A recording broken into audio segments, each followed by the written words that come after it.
everyone. This is Jacob Brown with USA Health Plans. I'm going to go ahead and get the meeting started here. Looks like everyone's kind of joined and we're ready to go. So this morning, what I'm going to focus on is how to do group through USA Health Plans with North American, and kind of really simplify that for you. So let me pull up my screen real quick, and I will, if I can pull up the right screen, and we will jump right into this.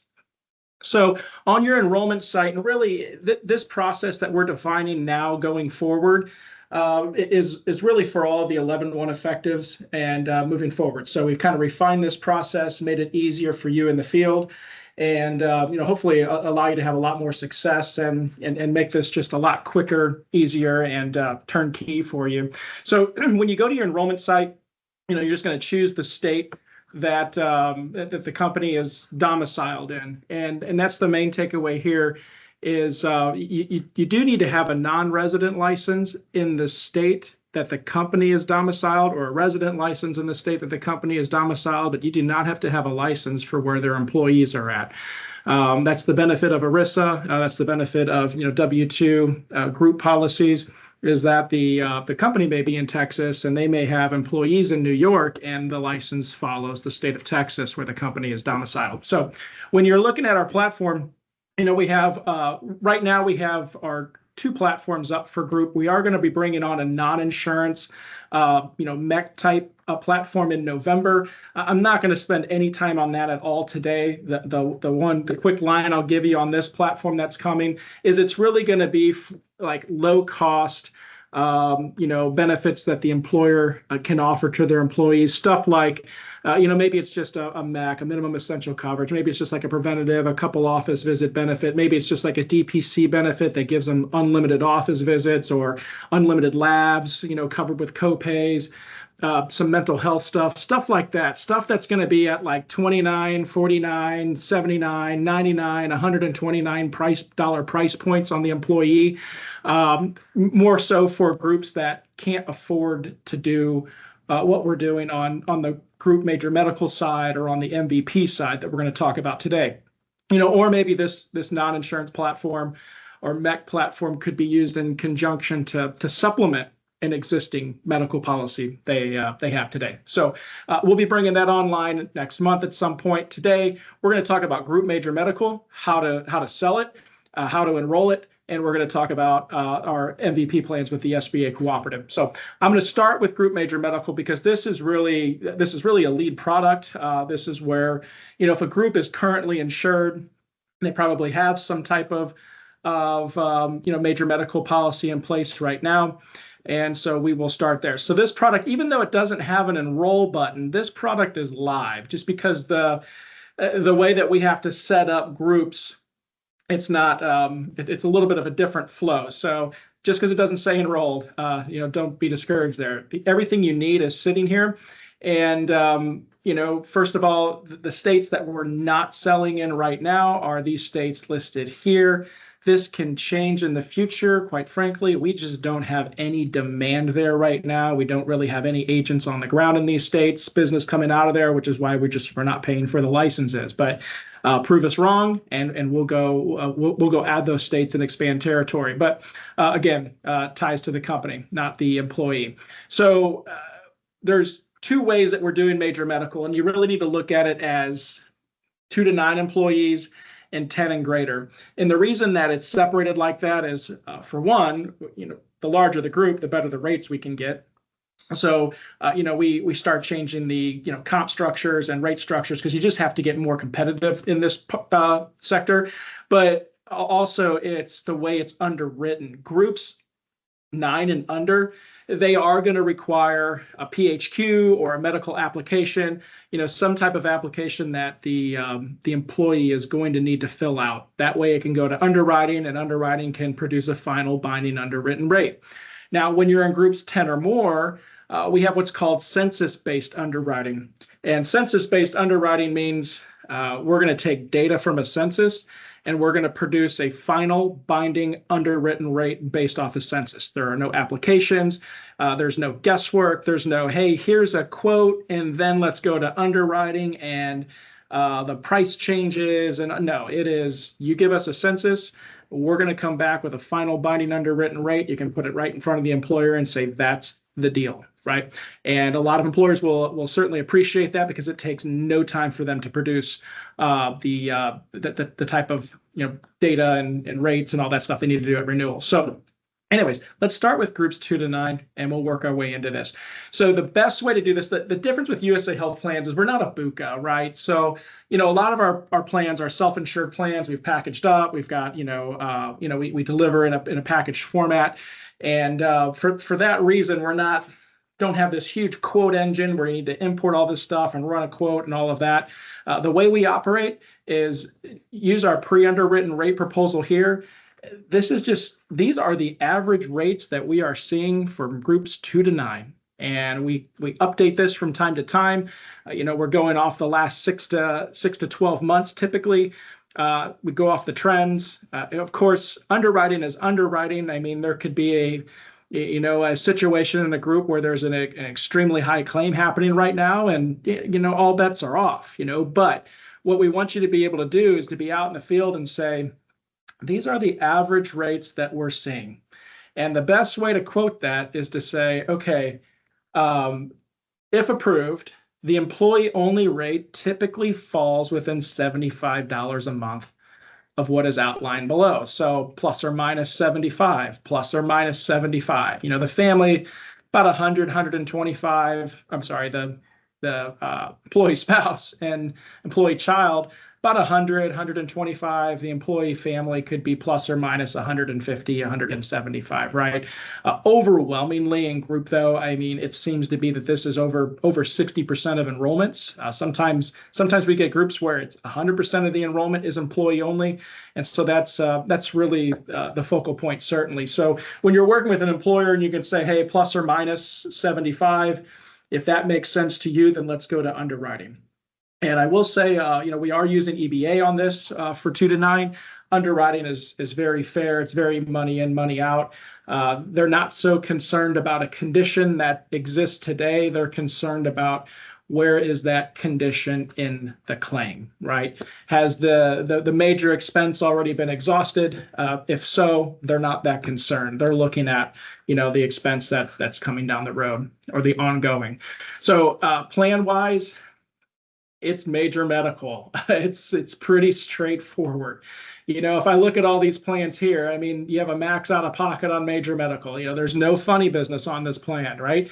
Once you've hit the max out of pocket, then everything that's, covered under the policy, or in another word, with major medical, it's almost like everything that's FDA approved really is covered 100% to infinity. That's major medical, right? And the max out of pocket, the deductible is included in the max out of pocket. So when you're looking at the $73.50 copay, you don't have a $73.50 deductible and then another max out of pocket. If you hit your deductible, the plan pays 100%. There's no longer copays. There's nothing you can go out of pocket as long as the service is approved. So pretty straightforward. So when you look at these plans, I mean, there's not a whole lot of difference, right? The main difference is going to be deductible, sure. The copays, yes, there's a difference in copay. I mean, $20, not the biggest deal, or $25. So it's all kind of straightforward. It really comes down to what's the most similar plan they have now, or what plan do we have that's most similar to the plan they have now? And, or what direction are they trying to go in? Are they really trying to move to something cost savings? In the individual world, I can sit here all day long and show you why it makes sense to sit over here and be in the highest deductible and save money. I mean, the math on that is kind of a no-brainer in a lot of cases. But we're not in the individual world here. We are in the group world. We are dealing with, W-2 employees, right? W-2 employees, they're not insurance brokers like us. They're not going to go out and close this deal and add, $1,000, $1,500 a month residual income to their bottom line, right? A lot of these employees, they are on fixed incomes. They're going in with a salary. They've got they have a set amount that they're going to make every month, and that's kind of the deal. And the reason I'm focusing on that is because you could look at this all day long and say, well, that math makes sense way over this. But guess what? If you've got a group of 9 employees that are all sitting here on a $2,500, deductible currently, I mean, it's going to be disruptive for the employer if you move all of them from a 2,500 to a 7,350 deductible, right? So you want to try to meet them where they're at now. If the whole group's currently on a deductible this low, maybe you can push them this way, right? Maybe our rates come back good enough, we can push them this way.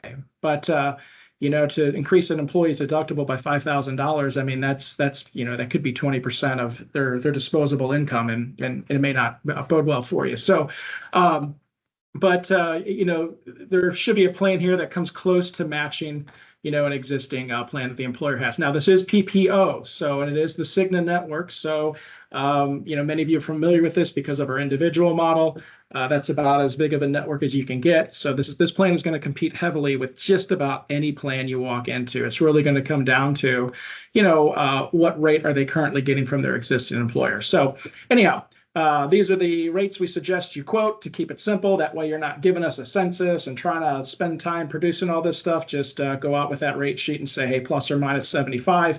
And, we'll see where we go. So again, we're talking employer groups of 2 to 9 here. So we do require applications from each employee. When filling out the application, I mean, you do need to have everyone listed on the application that's applying for coverage. We can't, underwrite a group, and then once the group's underwritten, then you want to add somebody else. Well, that voids underwriting. How do we know that the person you're trying to add is, wasn't the person that's laying in the hospital right now? That's what the underwriter has to assume if you're adding somebody after underwriting. So it's important to understand that if you're considering coverage, place them on the application. It's easier to remove someone from binding coverage. Like if we go to underwriting and a dependent decides to be removed later, it's way easier to remove someone and adjust than hold up the whole group and add somebody and go back in and look at all their medical conditions, right? So just keep that in mind. If you're considering having coverage, list them on the application. We do not need waivers. That may make us a little bit unique on this plan. Do not need them, do not care. We need applications on who is applying. So hopefully that makes sense. When I say 2 to 9 employees, I'm not talking about, we have a group of, an employer that has 9 employees. It's 9 employees or less applying for coverage. So for example, you go into an employer who has 15 employees. Okay, well, if all 15 are applying, then we have 10 or more applying for coverage. But if you go into a group of 15 employees and 9 or less are applying, this is the rule set that applies. Cool. So anyways, it's available down to 2 households. Like I said, medical apps required on each, and you'll have 1 plan option per group. They do not need to select that plan up front. They will choose that plan post underwriting. So when you're ready to submit to underwriting, we don't care about a census under 9. It really does us no good. You're going to go to underwriting, and on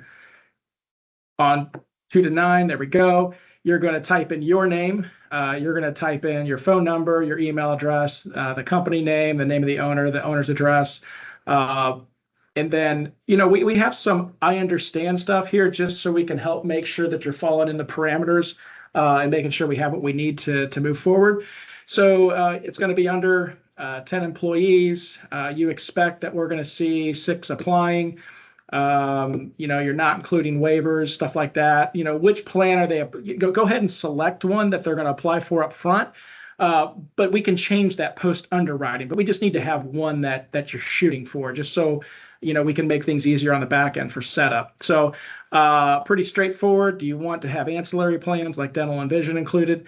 And then this one right here.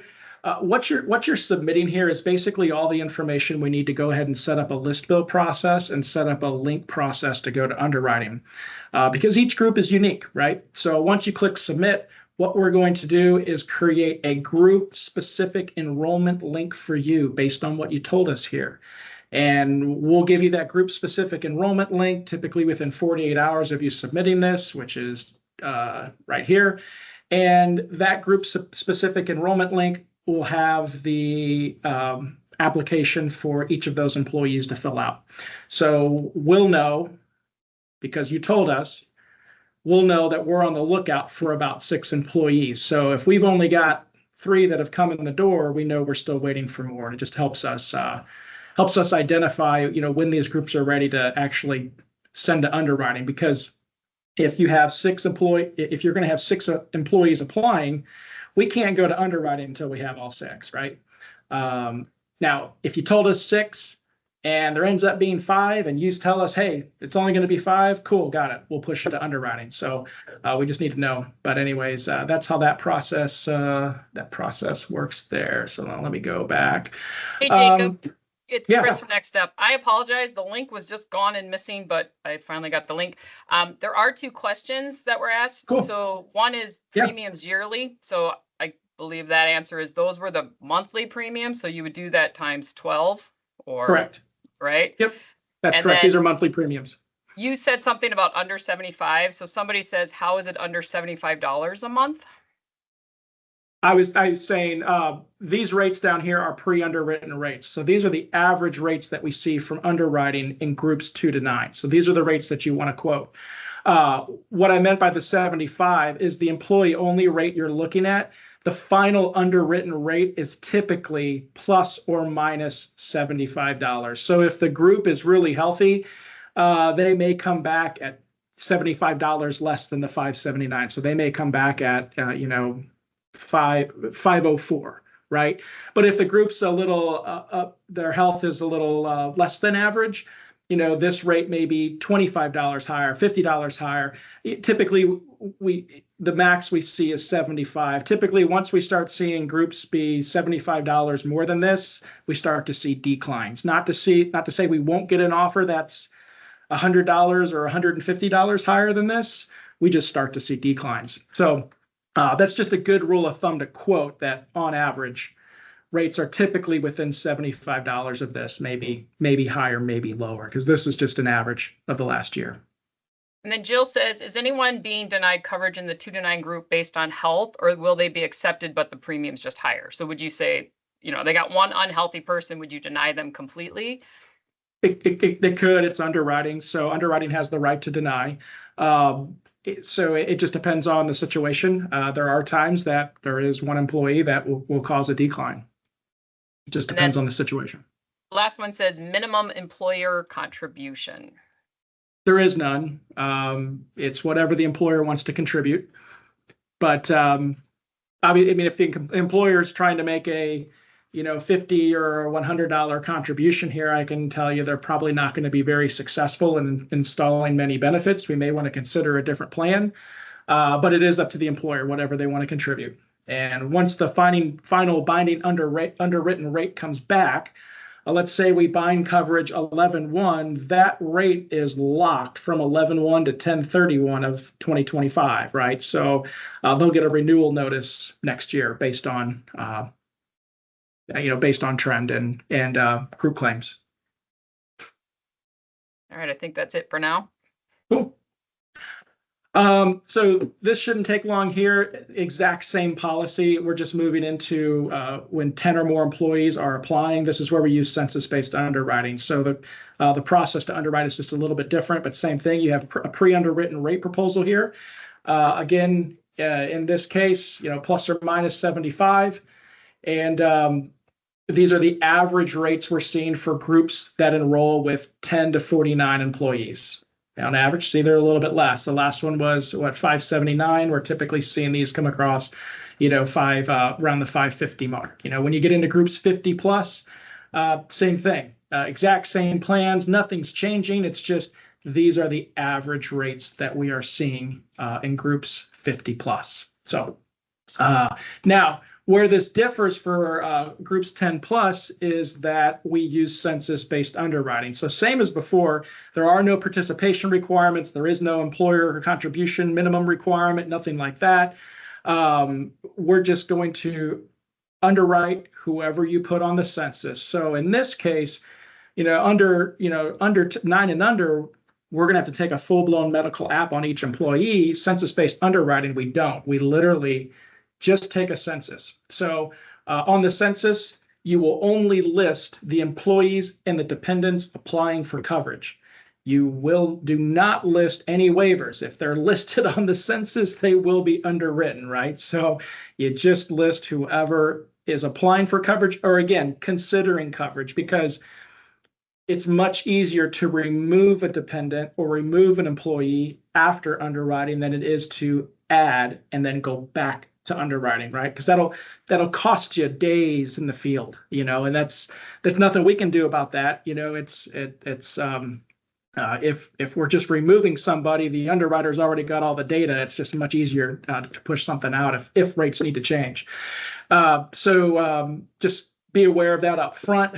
Sometimes the employer will just give you a census of everybody, and that typically only happens if the group doesn't have a plan in place right now. They just send you everybody, and okay, there'll obviously be some changes, but groups that already do have major medical in place, they already have this census. They can pretty much send it to you in a lot of cases. So once the plan is approved, or once the group is approved, we'll issue final binding underwritten rates.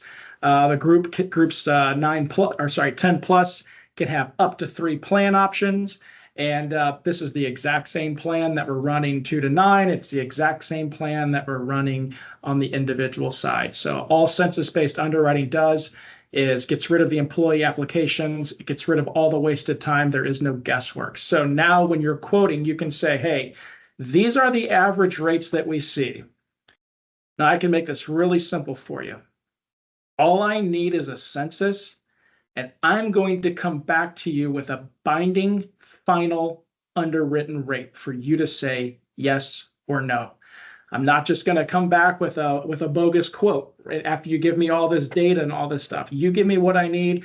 I'm not going to waste any of your time. I'm going to come back with a binding underwritten rate. You say yes or no. And you say yes, then all we're going to do is collect some of the employees' socials and which plan they want, and we're done. It is going to be super simple. So I'll show you that flow, what that looks like. You'll submit 10 plus to this underwriting link here. You do need to use our census. This census format is critical for us, right? What we can't be in the business of doing is taking all this data that you collect and filling out a census on your behalf. You're the one that's going to make $1,000, $1,500, $2,000 a month here. You just got to fill out this census for us. Okay, so take whatever data they give you and plug it in. So let me zoom in here. Whoops. Filling out the census is pretty simple. If John Smith was the employee, you're going to give him the code of 1. If Mary is John's spouse, she's a dependent, she's going to be a 2, right? And each child would be a 3, right? So if they had another child, say Fred Smith, it'd be Fred Smith, and it'd still be 03. You know what I'm saying? So then once you get to the next employee, it would just be next employee, and it would start over 01. Now, to do census-based underwriting, we have to have the first name and the last name of the employee. We have to, and the dependents. We have to have their date of birth. We have to have their gender. We have to have their zip code. We have to have their true address. Okay. This is the one hurdle you're going to face in the field here, is sometimes employers don't want to give you that data. And it is understandable, because employers are not used to the types of underwriting we can do today, right? If we were just running a quote, sure, I could literally take John Smith and his birthday and call it a day, and a zip code. But that's the thing that you have to remember here, and you have to sell. We are not producing quotes for you. We are producing binding final underwritten rates. We have to have this data. If we can't have this data, there is nothing we can do. If we don't have this data, then here are your rates until we have the data. All I can do is give you a quote pre-underwritten rate. Once you give us that data, I will come back with a binding final underwritten rate, and you'll be able to say yes or no. So we need to have that in our census format, and there's the census right here. That's why it says required. These items are required. Again, full name, address, date of birth, and gender. Because if we get what census-based underwriting is doing is pulling the algorithms out and seeing, they can see in the hemisphere, if you will, what claims are pretty much happening. Now, and the rates, I will say, somebody says, so if group of 10 employees, they get to choose one of 3 options. So the sense, when you send back that final rate, it is what it is. So if 3 people pick one plan and 2 pick a different and the rest pick, 2 others pick another, the rate is what it is, right? That's correct. That's absolutely correct. So what'll happen when we produce the final binding underwritten rate, that's where the employer is going to say, or you tell us which 3 plans are we making available, right? Because we wouldn't, if there's going to be only 3 plans available, we don't want to give the employees 7 plans to go pick, because then we'll end up with one person on each plan. It's going to be up to you and the employer to tell us which 3 plans do you want us to make available to your employees, and then you'll fill out the final census and input that, or you can input it with the employer. So, but yes, correct. You could have 5 people here, 2 people here, and 3 people here. It doesn't matter. There's 3 plan options available, whatever you guys choose. And the rates are the rates once they come back. Excellent. So again, I just can't stress how important it is to have this information, because if we can't pull, if too many people are coming up blank because someone's really not giving us correct data, we can't underwrite. We have to have correct data. So when you're ready to submit to underwriting, you'll take that census that you download here, you'll submit to underwriting here. And really this is, again, list your name, your phone number, your email address. And some of these are just some of these I understands are really just to make sure that you are submitting the deal correctly. Because what we don't want to do is not outline, because sometimes it's easy to go, oh, I've got a group of 10, I'm submitting them in, but you got a group of 10 employees, but really only 4 are applying. Well, you're in the wrong spot, So these I understands really are more for framework to make sure you're able to work within the correct framework. So when this deal comes into us, we're moving, we're not costing all of us days, right? Again, you don't list waivers on the census. Adding and changing employees will cause the rates to change at the end. So the census you collect, you want it to be as close as possible. And then it can take up to 7 business days for us to produce final binding underwritten rates here, right? So employer's name, information. Here's where you're going to attach the copy of the census we need. Now, this question here, is the group currently insured?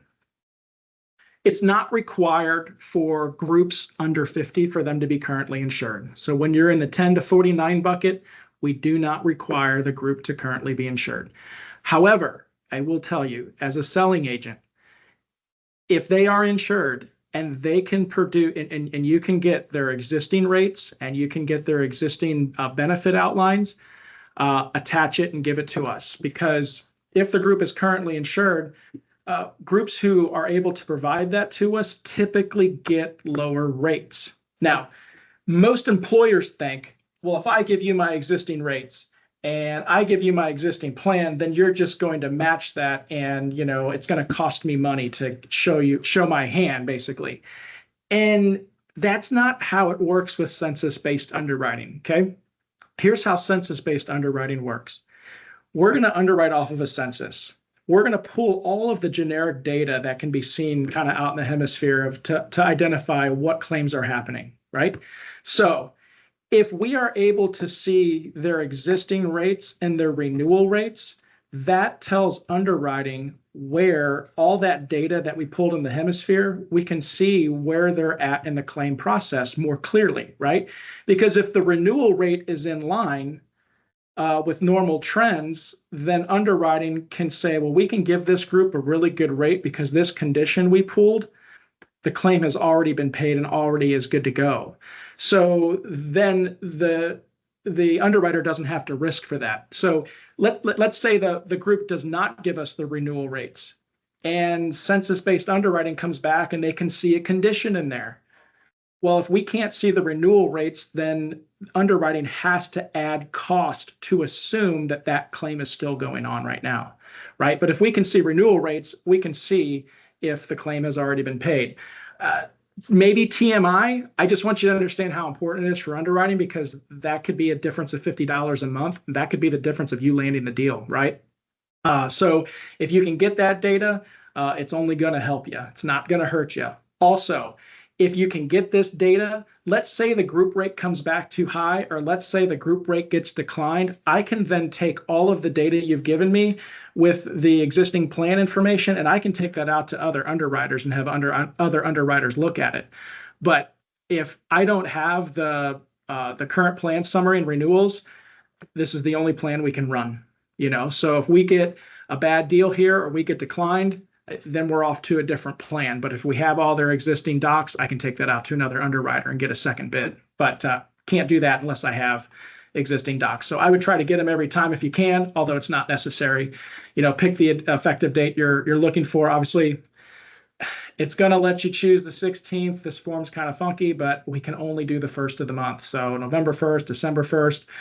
Deadlines, we're trying to make sure everything's wrapped up by the 20th so we can produce proper invoices. So if you're coming to underwriting let's call it October 19th or October 18th, 11/1's going to be really tough. We need about a 2-week cycle to work. So just always plan for that. So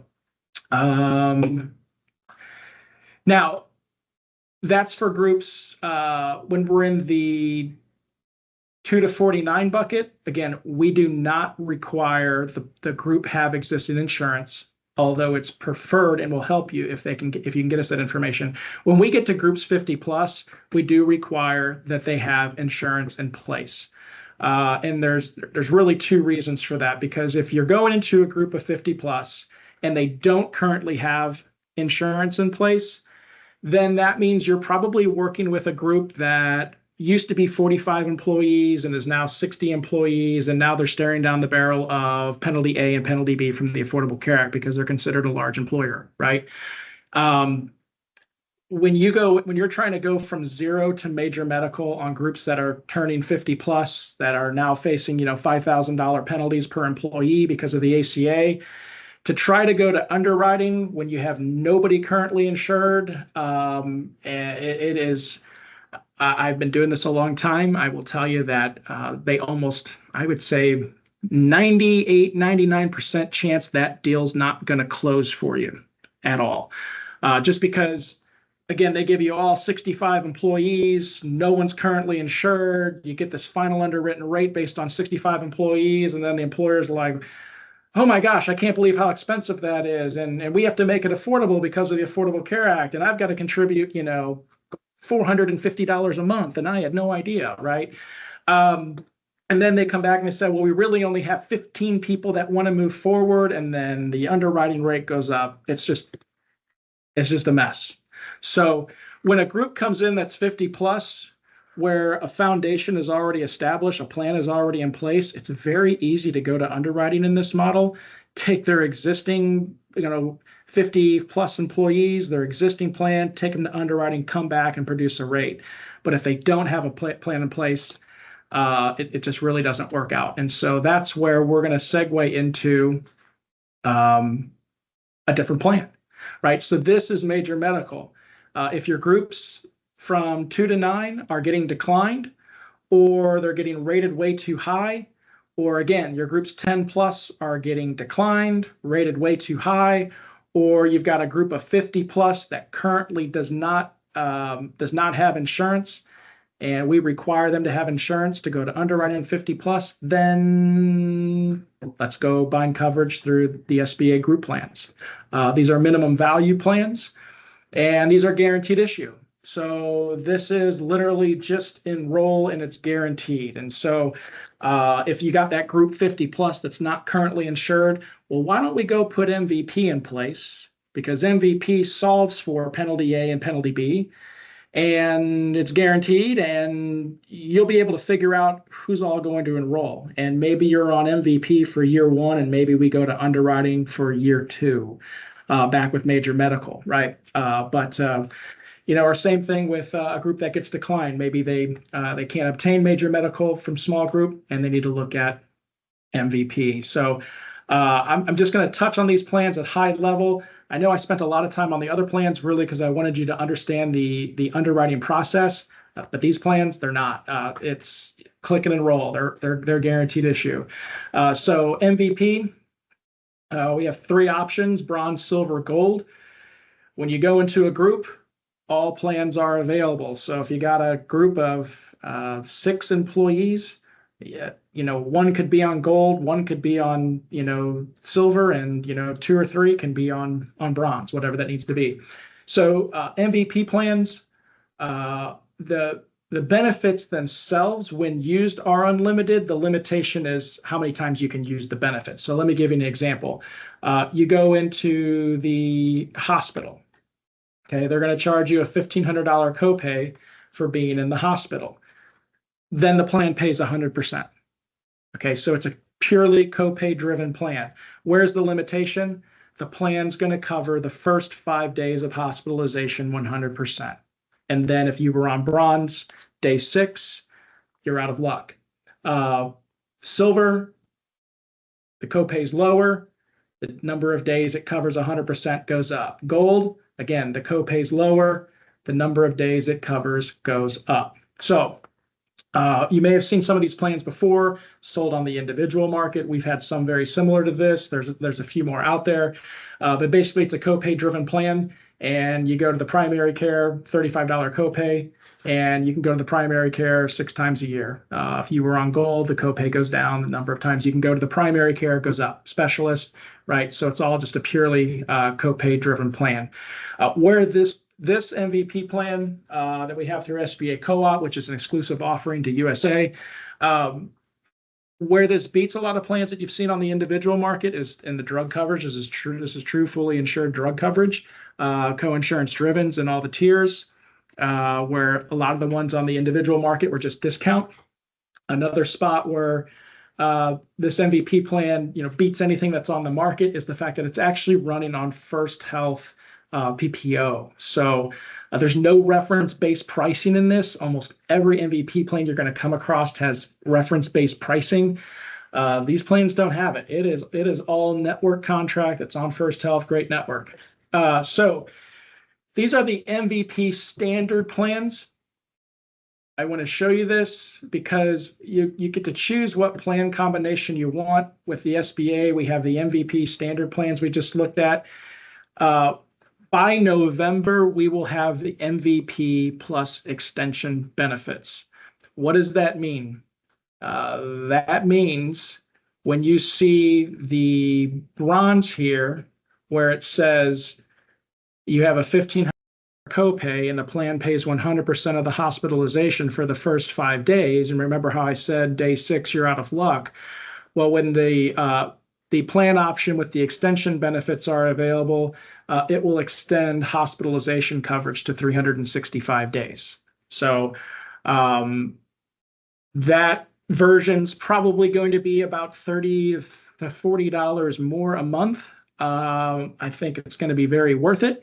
But if you have groups that are very cost conscious, you can do the standard, but know that I already know that you're thinking, what do I do about day 6 in this model? And just know that we've already solved for it, and it'll be available in the coming weeks where you'll be able to do MVP plus extension and have 365 days.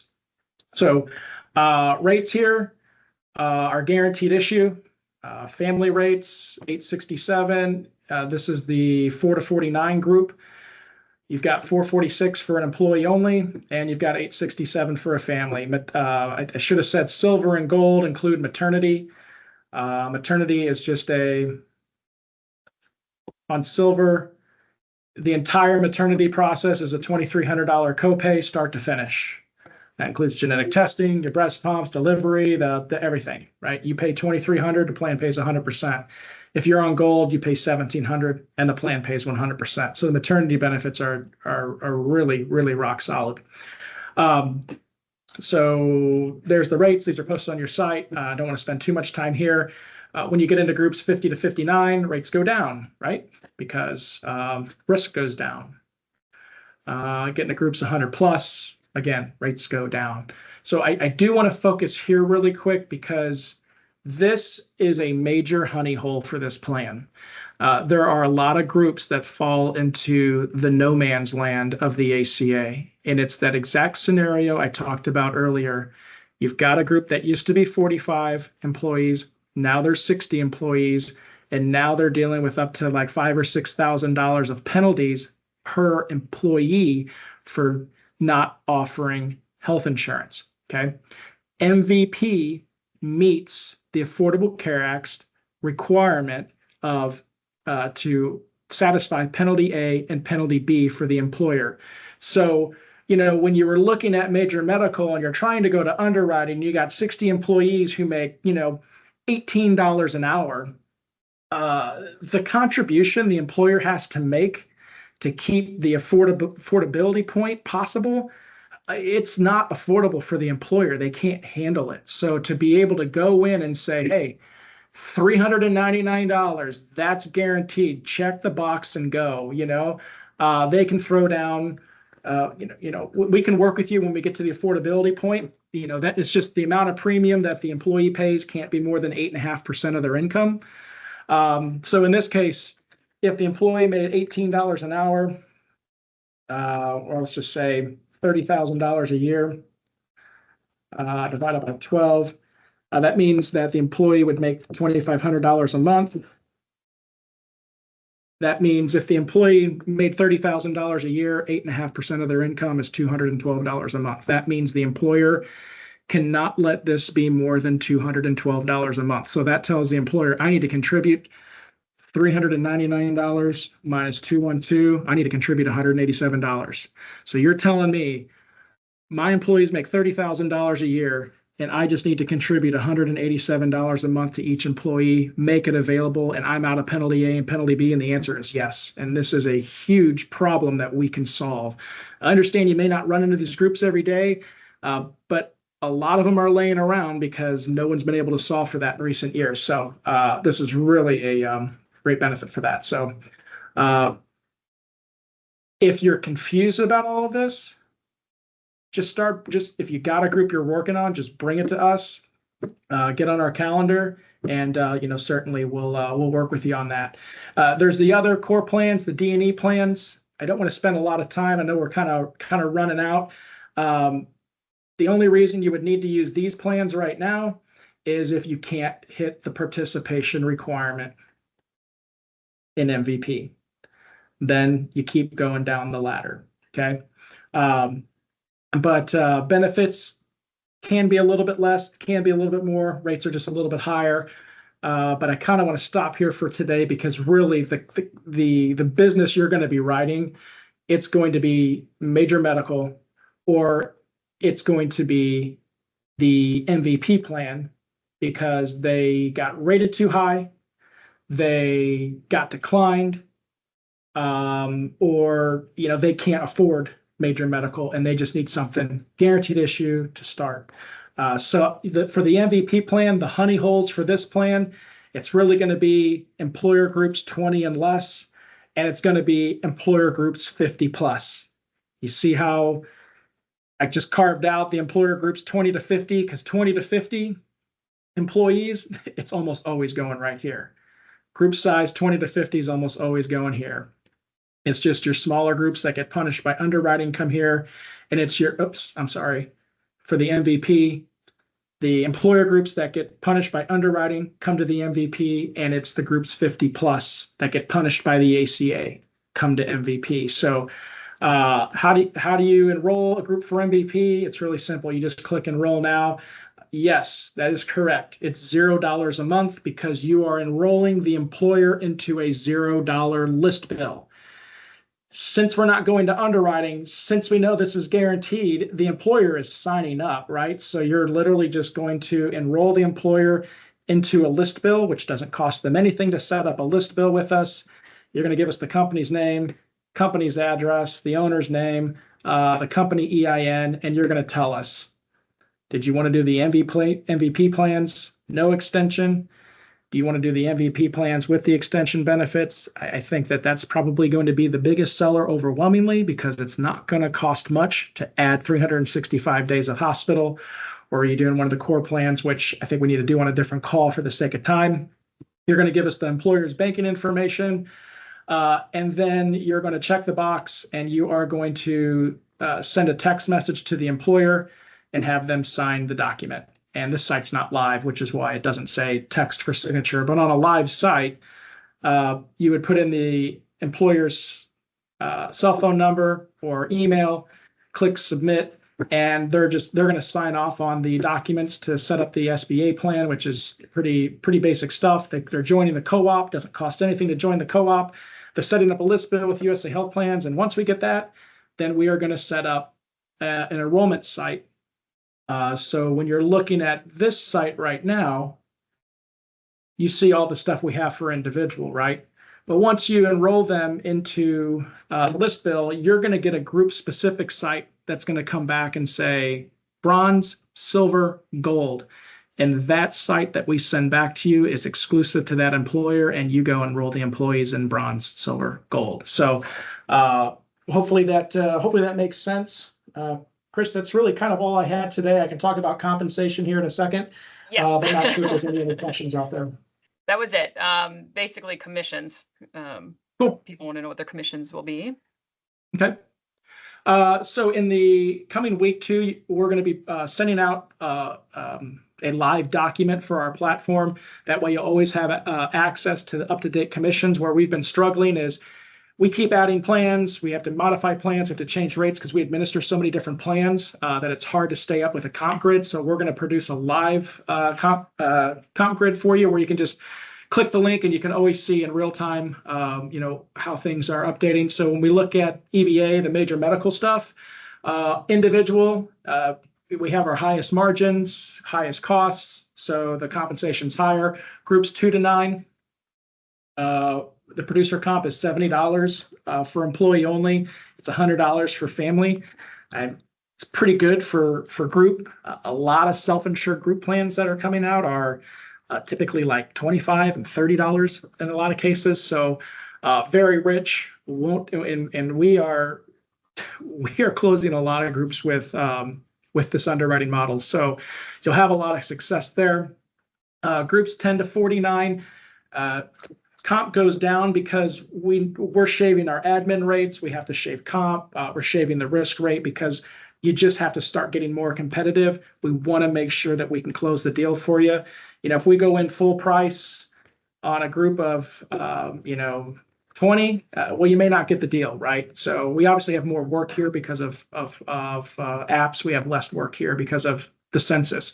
And groups 50 plus, right? Comp goes down a little bit more on 50 plus because again, we want to make sure that we can actually bind coverage for you.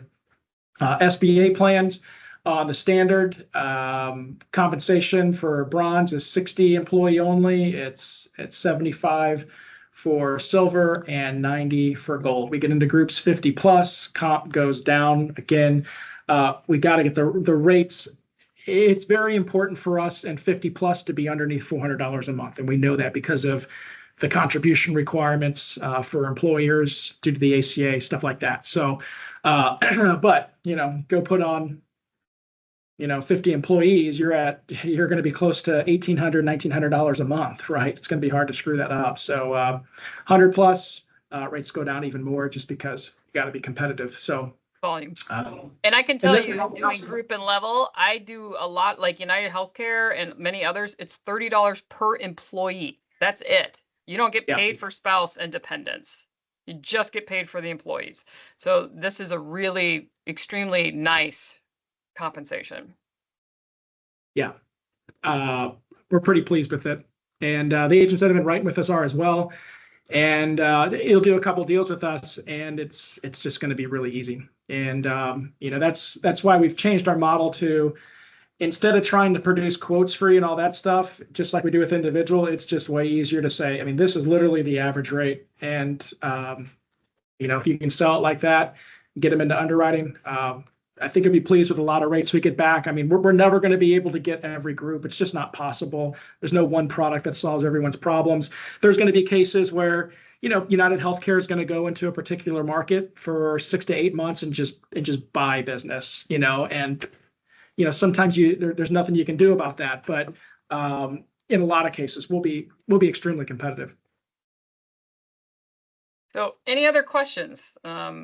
This is a great fit. I know Jill asked about, how I compare with this with MEC. I mean, I don't like group MEC plans for large groups because I think people don't understand how it works. People are left vulnerable, but the MVP one isn't a MEC. It's a MEC with so much more. And hey, with that extension, I don't know why you wouldn't do that. Like, just put it on there. Yeah. It's not. So full MEC is medical. included in MVP. So when you're into a large group, to answer her question, MEC is only going to solve for penalty A, which I think is it's like less than $2,000 of penalty.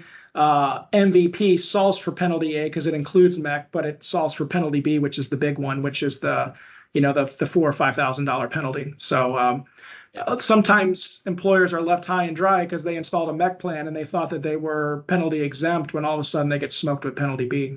Yep. And they get smoked 3 years later because the IRS is running 2 to 3 years behind on some of those penalties, and then they get smoked with 20% interest per year because for 3 years. 2 years behind. Yep. So yeah, VP. Any questions? We will have MEC. 4 minutes left. Jill says, can we do more trainings with Jacob? I'm sure he'd be happy to do more trainings. They are getting to that open enrollment. So Jacob, do you guys have a YouTube channel with training that you can, you've recorded and send out each one of these? We don't right now. We'll be setting that up with North American. That's all going to run through that process for now.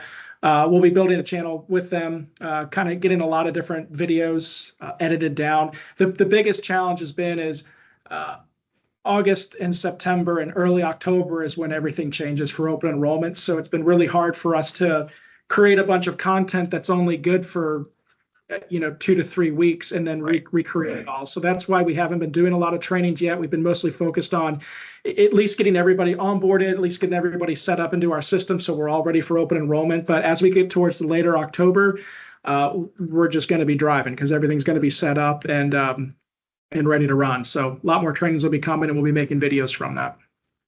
So Jill is saying, can you review which plans avoid the ACA penalty? So the major medical will always avoid the penalty. Always. And the MVP that he was just talking about. Yep. Group Correct. MEC. Would Group that MEC, avoid A and when B, that's or is that just available, A? that'll only be penalty A on group MEC. It won't be penalty B. You have to have minimum value, which is MVP. You have to have MVP to get out of both. Yep. So, yep. But major medical is always going to solve that problem. And what is the penalty for A? Do you remember how much it is? I can't remember. I don't know off the top of my head. I want to say it's I think it's less than 2,000. I think it's like $1,600 or $1,800 per employee. Yeah. And then penalty B per employee. So just when you say, oh, it's 2,000, somebody's like, oh, once? No, it's employee. So. But it's penalty B is the big one. That's where it's. I think it's like 3,600 or maybe it's over 4,000 now per employee that triggers that. And where the reason we really developed this is for the large group is there's a lot of groups out there that have employees between the $12 and $20 an hour mark. And the employer groups that cross that 50 employee line that are paying their employees $12 to $20 an hour, it could put the employer out of business. It's tough. The Affordable Care Act really punishes employers that are paying their employees less than $20 an hour because it forces them to the amount of contribution it forces the employer to make to major medical. So that's why this is designed, is because we know that when an employer 50 plus finds out they can get out of penalty A and penalty B guaranteed for this price, and the contribution they have to make to keep this within the 8.5% affordability zone, it's a sigh of relief. So you'll have a lot of success there. And this is also, when you have this, you should be layering all the voluntary benefits and encouraging the employees to buy the accident policy and critical illness policy, the things that might be a hole in the future. So, if they buy a $50,000 critical illness policy, even though this doesn't have complete coverage of all of that, hey, you're going to have money to pay for that. So, and then there's no reason that they shouldn't also be offering the voluntary benefits. Correct. It's so easy. It's all check the box, just throw it in. Yep. The other benefit I want to say here as we wrap up, since this is not an underwritten plan, this is a guaranteed issue plan, and this is a cooperative. It's one of the few cooperatives that still exist, and it's because it's a grandfathered cooperative. Every group and every employee is really technically going into the same pool plan. So at the end of the year, when the group gets the renewal rate on the SBA plans is based on the entire pool. It's not based on the group.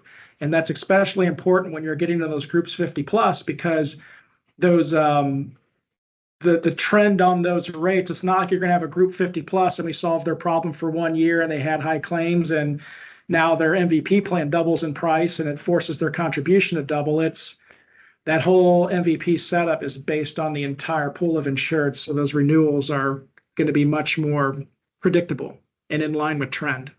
So. And then Jill said, is the avoidance of penalty A and B in the paperwork on the brochure for that plan? It's not going to outline it specifically in the brochure to say a penalty. I don't think it does, but what it does state what it does state is it is an ERISA compliant minimum value, and minimum value in itself is the law's requirement. And we built it to spec to make sure that, we're not triggering any penalties. So, but the definition, you can't advertise minimum value unless, because that's literally an ACA term. And it does, in the brochure, it's got a very obvious plan provisions and exclusions. So, it's going to say right there, like, they don't do cosmetic surgery. Well, neither do any of the other ones. But there's a couple others, surgery to correct vision or hearing unless a result of an injury, glaucoma, cataracts, or sickness. So, it's got a lot of the same benefit exclusions that major does, but a few others that might be in there. So it's pretty black and white. And then what it does cover as far as MEC. Yeah, that's correct. Where it has coverages, it's gonna match major medical in a lot of ways. I'll take maternity for example. That's the whole point of MVP. I mean, you can't have limitations in there. There's nothing funny you can do in there. Maternity is maternity. It all has to be covered 100% beyond the copay, so it's not like you're going to run into something funky there, or same at the hospitalization. There's nothing funky that can happen there. On MVP, you can't have any pre-X limitations. You can't have any waiting periods. You can't limit the benefit. You can only limit the number of days. You can't limit the benefit, so that means that it has to pay 100% beyond that copay for anything within the first 7 days of hospitalization. There's no funny business there, right? Because MVP can't limit benefit. It can only limit days. And it can't limit condition, it can only limit days, if that makes sense. So thank you, everybody. We are over. I appreciate you all coming on. I apologize that I was not at the beginning. Sorry, Jacob. Sorry. And I was like, trying to find you. But thanks, everybody. I believe this is the last group one for the year. Open enrollment's next month for us individuals and group. And we will be picking this back up next year in 2025, which is weird to think. We're almost in 2025. But thank you very much, Jacob, for coming on. I'm sure we will be in touch to discuss more for future. Sounds good. Thanks, Kris. Thanks, everyone.